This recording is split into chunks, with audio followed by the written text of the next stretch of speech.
What was it about that environment as you were growing up, do you think, that gave you these skills, this ability to be the way that you were in that early part of your career? What was it, you think?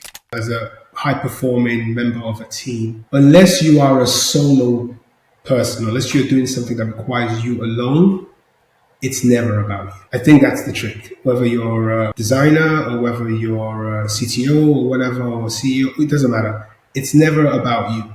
It's about the collective. Restlessness, in one way, allows them to juggle lots of balls, move between different tasks very easily, and spin those plates. But at its worst, it can actually be almost keeping busy, maybe doing things we shouldn't be doing because we're interested in those things. So just talk to us about where that's manifested in life for you, where it's been a positive for you or a negative in terms of that restlessness. Once I learned something, I'm looking to how to apply it to something completely different. But the hardest learning was definitely trying to communicate the vision to the non-believers. Hello, and welcome to Confessions of a Successful Leader, hosted by me, Andrew Tallents, the self-coaching expert. In each episode of the show, we hear the insightful confessions of a successful leader who wants to inspire others to live their professional and personal dreams. I am always keen to hear your feedback, particularly in relation to the kinds of leaders you would like me to invite onto the show in future. But for now, sit back, relax, and enjoy the rich insights from our special guest.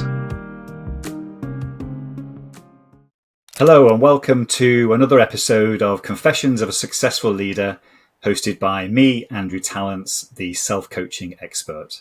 I'm delighted that Michael Olaye has joined me on the show today. Michael, welcome to the studio. Thank you for having me, Andrew.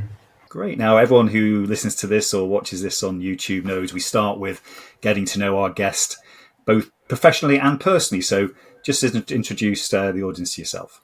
Sure. Michael here. I'm a bit of a hybrid. So I'm a software engineer. I've done for quite a while, started my career that way. But I've been involved in business as well during that time. So since the early 2000s, just by chance, I was working with some friends in a startup and I was there for 10 years. So I've had to do the business and growth side. So today I kind of blend, I'd say business, new business, team building, technology, innovation in one. So my roles have been quite varied, but I'm sure we'll cover that. And then in my personal life, happily married, father of four, quite a wide range. The oldest one is 25, and the youngest one is 2.5. Live in Los Angeles with my family. And yeah, I've been in the US now for 2 years. Prior to that, I was in Sweden for 2.5 years. And prior to that, I've been in the UK. The rest of my career. Excellent. And good to know that you're in LA and with a family. What's the one thing that you go to in terms of to relax, to switch off from work? I know you're a very busy individual, but what's the one thing you do to chill out? Into politics quite a bit. So I'm always watching political videos. I read quite a bit. I'm into kind of behavior science. So I do a lot of reading on that. I'm a gamer too when I get the time. I practice a Brazilian martial arts called capoeira. That's probably my most relaxing off-work activity. And then I like racing cars. So I've had a variety of supercars, sports cars, and I track them. So that's kind of what I do. To get off. And the Brazilian... Sorry, go on. Yeah. And the Brazilian martial arts that you talked about, what's that similar to in terms of other martial arts that we might know? It's actually, if I was going to, it's not actually similar to any other martial arts I can think of. It's probably closer to breakdance. So it's a Brazilian form of martial art that was created for slaves in Brazil. And in order to hide the martial arts from the masters, they kind of put a dance thing into it. So it's basically a dance with martial arts in it.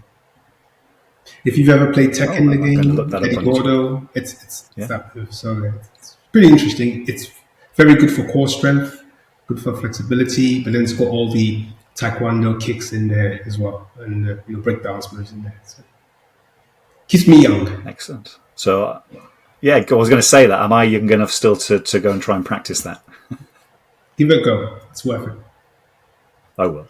Excellent. Super. Thank you for that. Good to get to know you a bit better. Take us back. So again, this podcast is all about we get informed by our earlier experiences in life in terms of what that means for us in terms of our early leadership style and that success we have. Just give us a little bit of background about yours. So Yeah, I kind of fell into the industry by mistake. So I was studying to be I studied electrical engineering. I wanted to be a pilot. That's always been my passion since I've been a child. I like things that fly.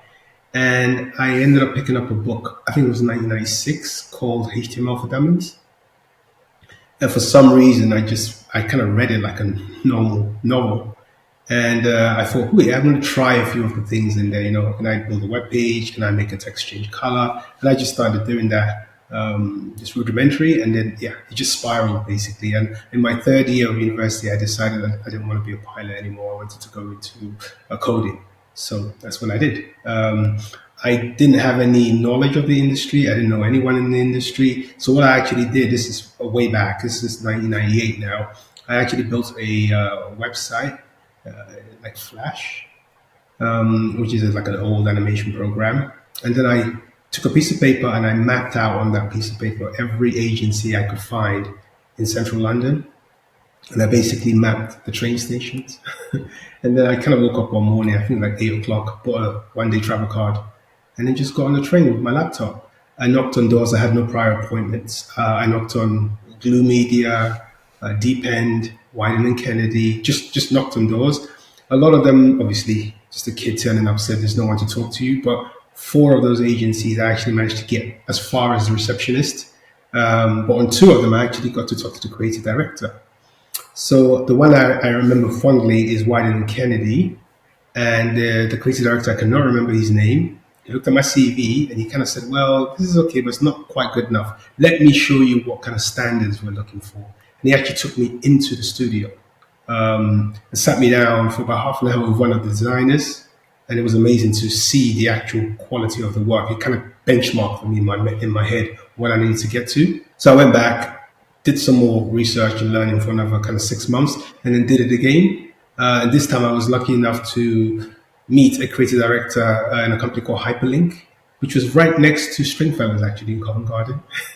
And they ended up hiring me. So my boss was actually an art director who worked in a studio, which was embedded in a big tech company. They were building the first credit card, Goldfish. You remember that? Goldfish credit card. They were building that credit card, Whit out of London, or Liberty of London, sorry, and Whittards. And I got to work in a studio with creative people and designers in a big tech company that had about 300 developers in it. And I learned a lot there, working on kind of illustrations, front-end code, back-end code. But also I got brought in to like work with the strategy team as well. So that was pretty cool. So I did a 2-year stint there. And then I met a few people there at that time. I got really close to one guy. And after the dot-com bubble kind of went pop, he had a friend who they just started an agency and they kind of set it up, but they were still missing that kind of technical link. So I joined. It's called Unorthodox Styles. And I joined as kind of like the technical partner there. And I was there for almost 10 years. Did some amazing stuff with the team. We were very young, very inexperienced, but had a lot of passion, a lot of creativity, and we ended up creating real products. We launched products with Adidas, Nike, Vans. We worked with EMI, did stuff with Nickelodeon. Adidas was one of the early founding clients. We wrote a book. It was amazing. I learned a lot. We did everything from marketing, design, brand, build, you name it, we did it. And this is pre-YouTube, pre-Facebook. So I left there in 2009 after we sold one of the brands to ASOS called Crooked Tongues. I took a year out and then I went to Havas where they were looking to build their digital offering. Great at creativity, was struggling a little bit with the tech side. And Russ Lidstone, I'll never forget the conversation, said, I want someone that can come in here and kind of build a unit that can actually help deliver digital products and strategy. So I joined as head of technology and innovation. It was probably one of the best times of my career. An amazing boss. Learned a lot from him. He was very good with people. Really understood how an agency should run. And I got to work with him quite closely every day. Just watching him, I just learned quite a lot. And I ended up building that team from one freelancer to I'd say probably about 60, 70 people by the time I left. So it was great. We also made an acquisition towards the end of that. And then I completely did a a left field and joined a company that was getting a bad rep at the time, called Oliver Marketing. Great company. They had taken a completely different angle to the agency world. So they were actually building agencies for brands internally, and they were taking a lot of heat about not being creative, not really understanding the industry, not understanding talent. And I went to interview with them, and for me, it was the opposite. They really knew what they were doing. They've been doing it for a while as well, and they just done it really quietly. And the founder there, Simon, really had a vision that I truly believed in, which was, rather than spend a lot of money on kind of upskilling agencies about your brand, or trying to find talent, why not build what you need within your organization to begin, while still working with external partners, but ultimately owning, the stuff you do every day. So I joined as the group CTO. They just got on an acquisition spree. They bought, I think, 4 agencies. So there's 5 in the group. And I joined as the group CTO, basically making sure all those agencies were working towards the same technical strategy. We were delivering technical capabilities for our in-house teams consistently, and kind of working with what I've called the chief innovation or chief information officer within Oliver to help improve the internal tech for the on-site teams. While I was there, I think 3 or 6 months in, I was kind of looking at the different agencies and working with those technical directors and CTOs of those agencies. It turned out that one of those agencies also I got very deeply involved in, which was a really specialist digital agency that's been around for quite a while. And Lee Thomas, the CEO there, I partnered with her during my time just to look at the technical capabilities, understand how it could reposition itself. And unfortunately, fortunately for her, unfortunately for me, she moved on. She went to Facebook, which kind of opened up a CEO role within the organization. And because I've been so deep working with them, Sam and the founder and Sharon Well, who was my boss, they offered if I wanted to run the agency as CEO while keeping my CTO title. So I did that while I was at Oliver. It was very interesting. Again, another learning curve for me, being a leader of one of the agencies, but then also being involved in the group, because usually you don't get to see both sides. And that was amazing. Ended up having to do quite a lot of a rebuild on that agency, changing the proposition, changing the culture, repositioning the agency from a traditional kind of social advertising agency to more an experience agency. And they had the skills within the strategy team to do that. So it wasn't too complicated, but it took a lot of work in terms of industry recognition, client understanding of where we're going, and then carrying the right talent. I was there till 2019. I met my now wife in 2017, and she lived in Sweden. So between 2017 and 2019, I was traveling to Sweden every Thursday. And coming back every Sunday or Monday for almost 2 years, and yeah, it was slowly killing me. So Yeah. she was gonna move to the UK, but due to Brexit, we made a strategic decision that I would move to Sweden. So in 2019, I packed up my CEO and CTO title, moved to Sweden. It's one of the best choices I ever made, and ended up joining a really cool network there called the North Alliance. Quite a big network, actually. I think 12 agencies across Denmark, Norway, Sweden, and the US. And yeah, it was great. Completely new culture. Didn't speak the language. Didn't understand how the country operates. So that took some learning. And I was there for 2 years and a bit. And it was a great experience. Ended up working on some cool projects. My most proudest one was pitching and winning the Minecraft rebrand, which is still the one that's out there. I actually won a Cannes Lions, I think, a year ago. So I ended up building that team from scratch. Well, found a client, convinced them to pick us as an agency, built a team for them, worked with their in-house team. And I think my Oliver days helped me there because I really understood how they work. And then, yeah, moved on June 2021. Had an offer from one of the tech companies in the US. Was trying to work out where to live. Thought, who do I know? And Sean, who was the CEO of RGA, I'd known him from my days at Havas. And I called him up and said, hey, I'm thinking of going to work for this tech company in the US. And he was like, no way, if you come in here, we would love someone like you to join us. And we had a chat, and yeah, I ended up at RGA as the VP MD running their experience community in New York. I know it's New York, but they had teams in Latin as well, Latin America. And that was great. Did that for 2 years, and then the company restructured.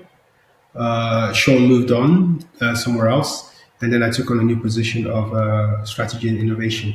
And it kind of went back to my half-ass days a little bit. So really leaning more on the new business side, being more of a public-facing person, working with the leaders of crafts within the product and experience side of the organization.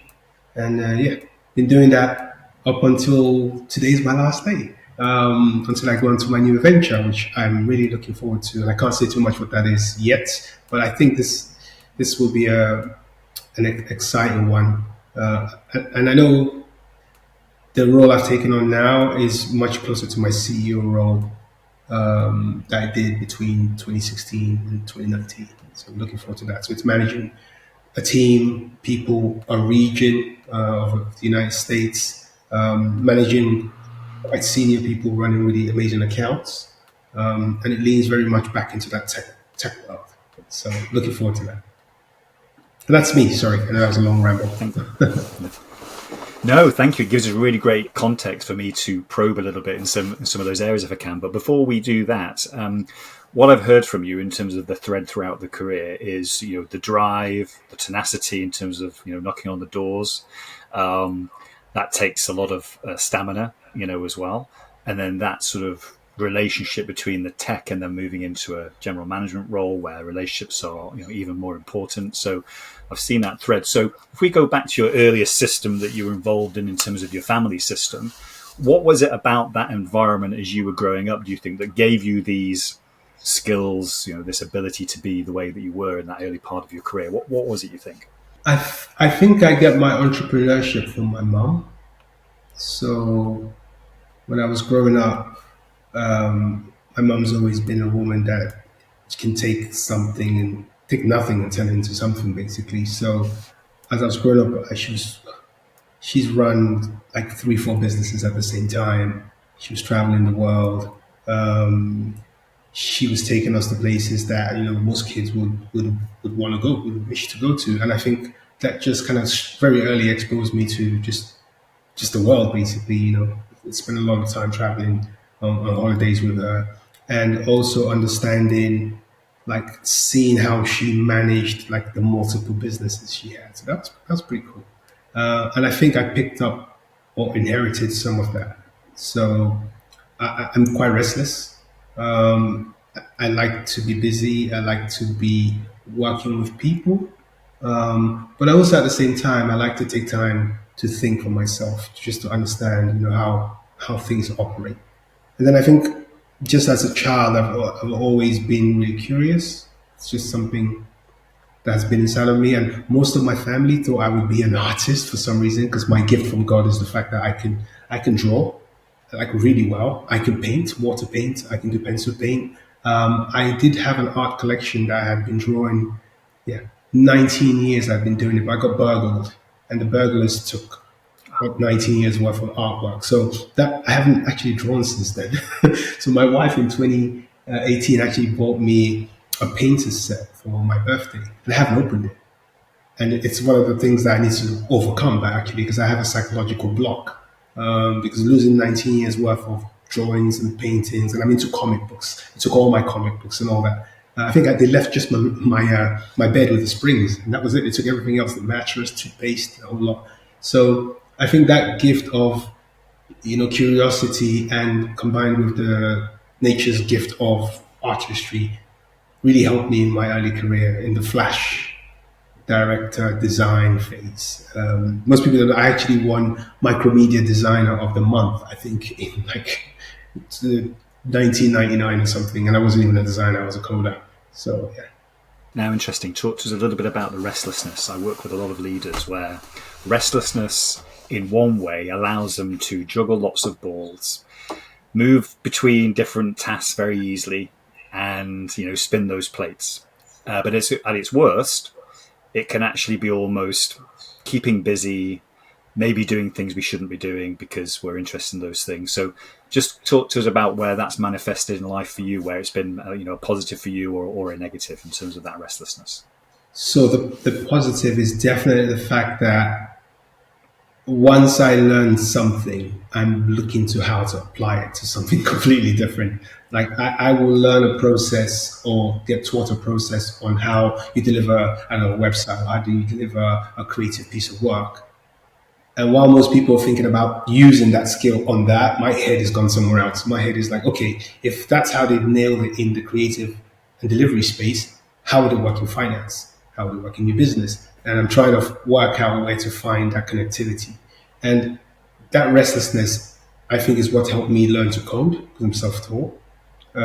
It's what helped me learn how to understand how to, look at how other business leaders were running things differently to what the industry expects, how to understand how to build like high performance teams. So one thing I think I have a good knack for is once I get a team together is like how do you motivate them to really deliver? And especially in the UK culture, I really understand that part. And it's something I've been relearning again as I've gone to Sweden. I have to relearn again as I'm in the US because they have different cultures. But the ability to build a team that's empowered and they have bits of your DNA in them. So I always have this thing, if I get hit by a bus and I have to spend a month in the hospital, nothing should change. The team should just follow on. And then I've had some great mentors as well. So a lot of the mentors have given me a lot of information that I've been able to use to fuel my curiosity and my restlessness. They can see it in me. I get hired for one thing and I got that running and my eyes are somewhere else. And usually the ones that have really done well is they can see my eyes are somewhere else and they just pull me in straight away. And they're like, okay, great. You've got that working. Here's something else for you to do. I'm definitely not a sit in the same job, same role for 2 years, 3 years. Yeah, I get bored very easily. Super. And then moving on, I was really interested to hear your journey around that period where you were group CTO and then obviously moving into the CEO role.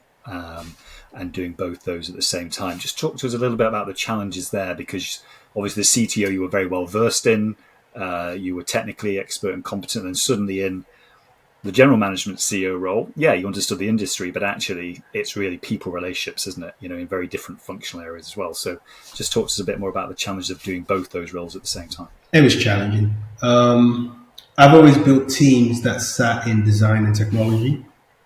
There's been strategy in there and social and stuff, but core my teams. And the way I learned my skill to communicate with them was very different to the skill I needed when I was CEO. So the things that helped me was I had a good mentor and a boss, and a lady called Sharon Webb, who was the UK CEO of Oliver. So I could lean on her quite a lot. And then I read a lot of books, watched a lot of courses, and spent a lot of time with the team that I was working with. Like I took a lot of feedback, some of it quite brutal.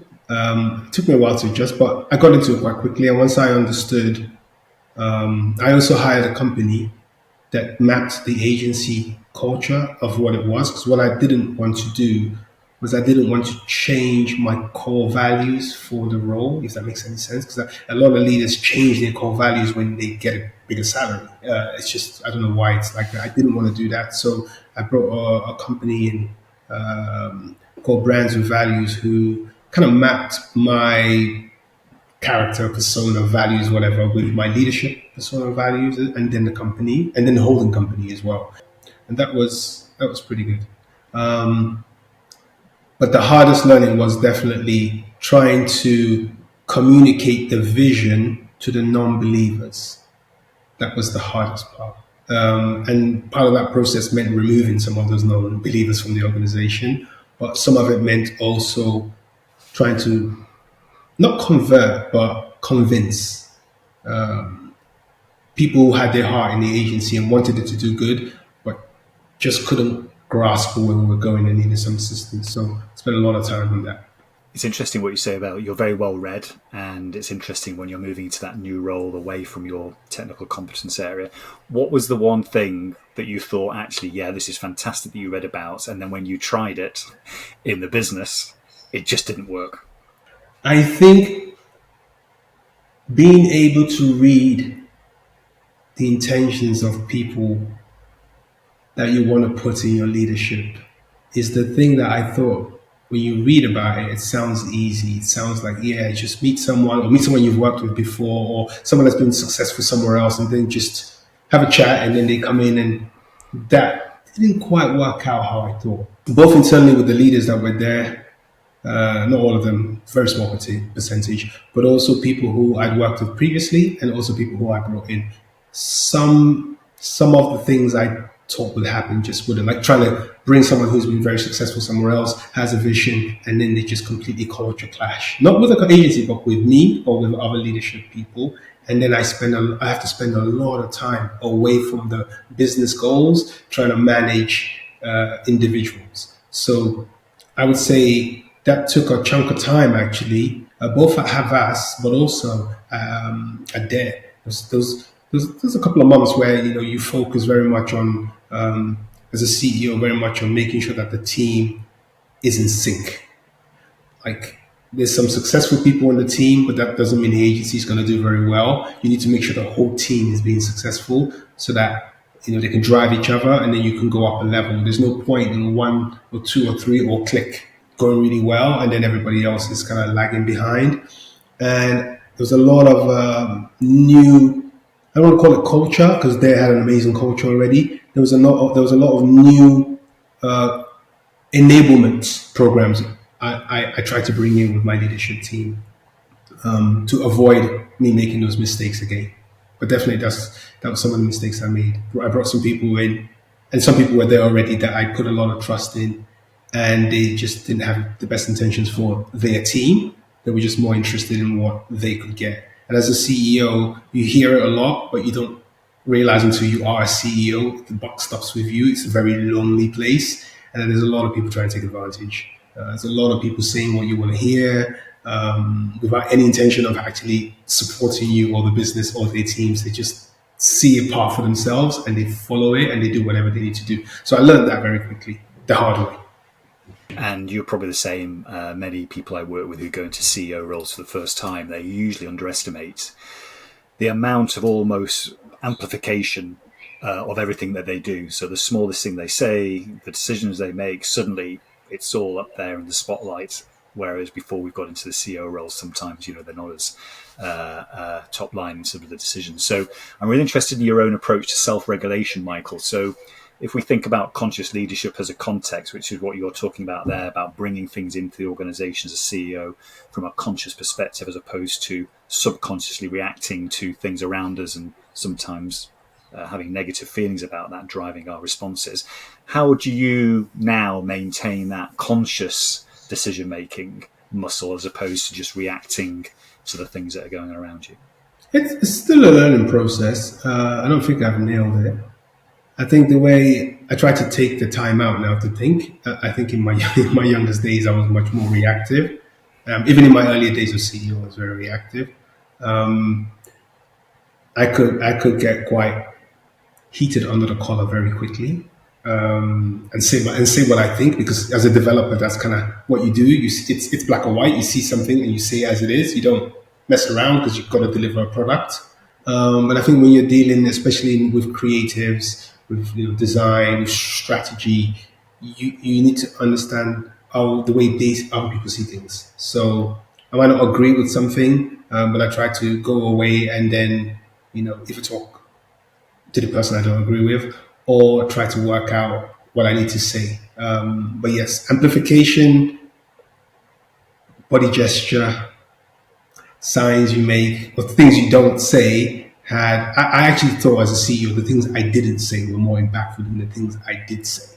So what was happening is when things happen, whether it's redundancies, or whether you're changing direction, or you're bringing in a new type of client, or getting rid of an old client, whatever it is, if you don't communicate, it's actually 10 times worse than if you communicate.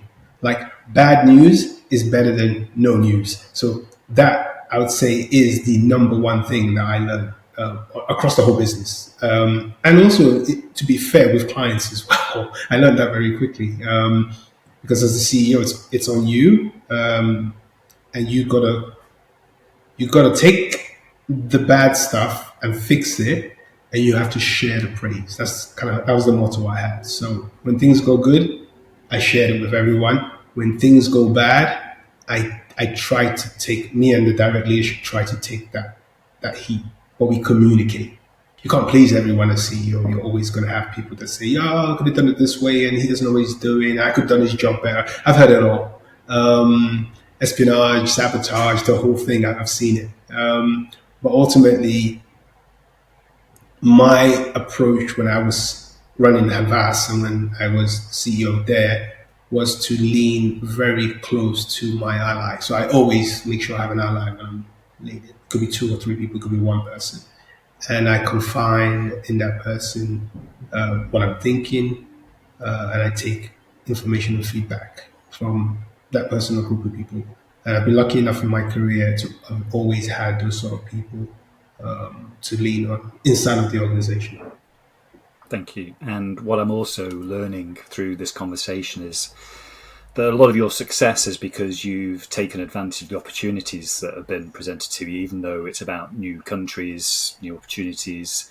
You've trusted, almost the fact you're doing it will work out okay. Obviously, with some hard work there. So what advice would you give to members of the audience out there where maybe they're thinking there should be something else in their life? They may be feeling some resistance.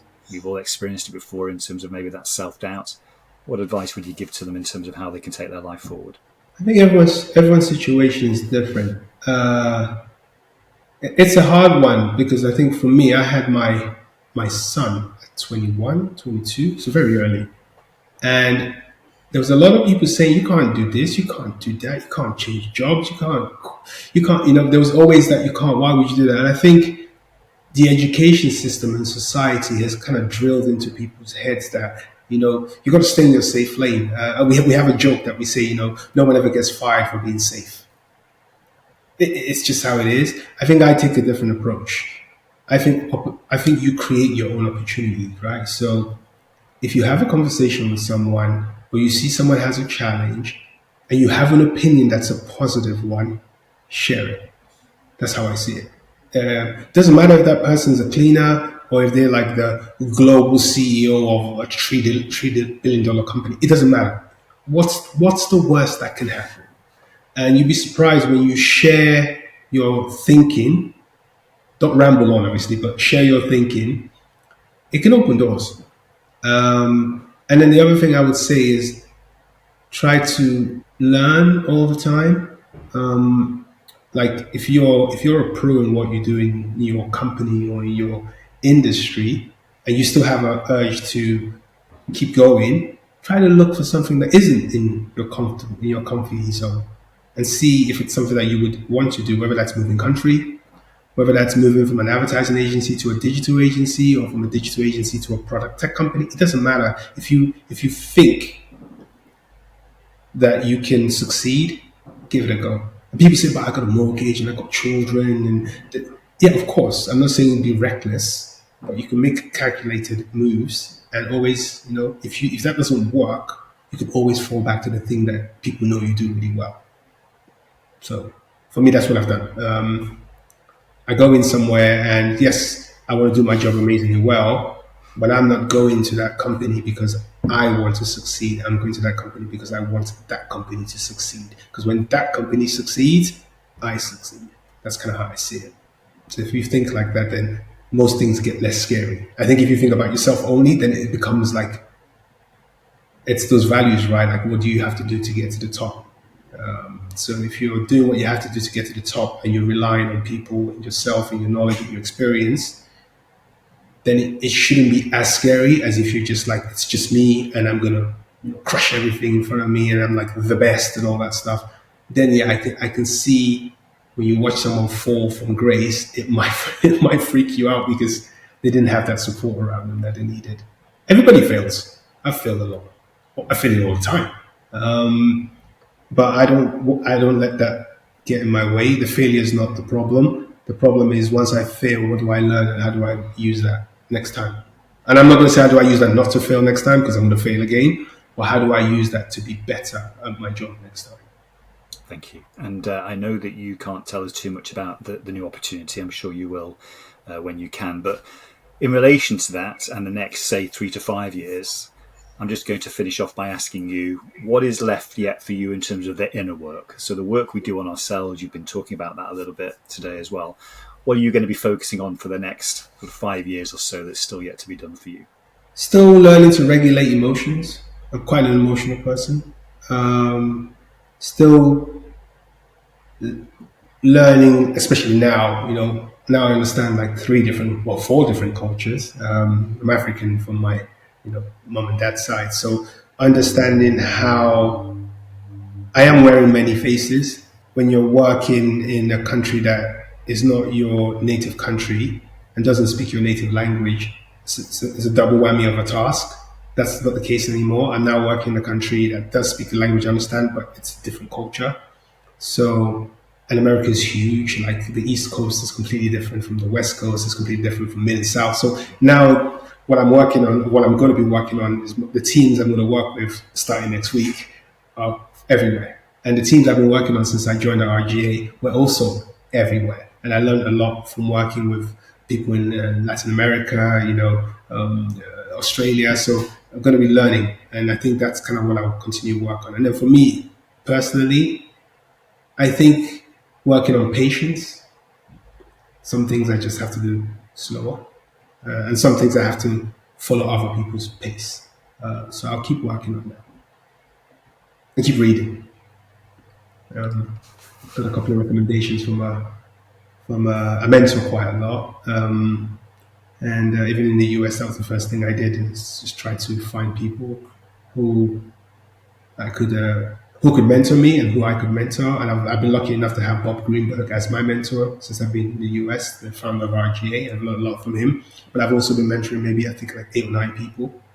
And I learn a lot from, because they're actually working in the industry. I mean, in other agencies or in other companies, and they give me information about what their bosses are doing well and what their bosses are not doing well, and how it's impacting them and their teams. And I try to take that, because some of what I'm hearing is completely new to me. So I'm trying to take that, I'm trying to learn from that, and see if I can ultimately improve when I get to manage more people, when I get to manage people generally, be the right type of boss. Yeah.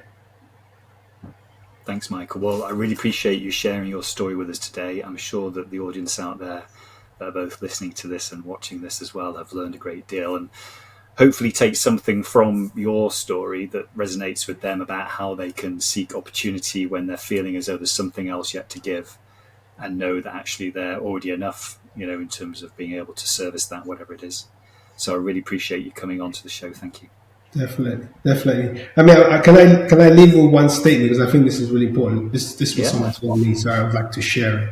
I think as a leader, or even not just as a leader, as a high performing member of a team, unless you are a solo person, unless you're doing something that requires you alone, it's never about you.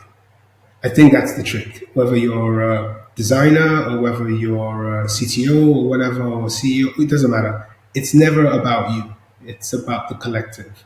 And as a leader, if you remember that, it's really important. And then the flip side, as a member of a team who wanted to become a leader, remember there's a very fine line between culture and cult. So you want to play that fine line as a collective. You want to be unique, you want to be disruptive, but you don't want to be cliquey. You want to take in new ideas, you want to be able to experiment.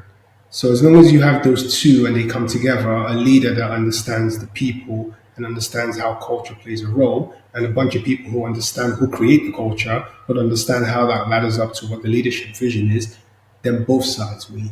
So for leaders, it's about building that structure. That's my personal opinion. From what I've seen from the leaders that have managed me, they've been really successful. And from what I've been able to do on my side, where I've seen things fail and things succeed, where I've managed to get it right is when those two work together. Thank you for sharing. And just one last point from me. I'm really looking forward, when the time is right for you, for hearing about you starting to draw and paint again, because that's obviously within you and still needs to come out. So yes, thanks again for your time, Michael. No problem. Always a pleasure. And hopefully we get to talk again soon. And thanks for having me on, Andrew. I hope you enjoyed this episode of Confessions of a Successful Leader. You can access all previous episodes of the show at confessionsofaSuccessfulLeader.com. If you are interested in finding out more about conscious leadership and self-coaching, just type in Andrew Tallents into LinkedIn or your favorite browser, and you'll find my contact details and all the content that you need. Until next time, don't forget to stay present, curious, and above all, conscious.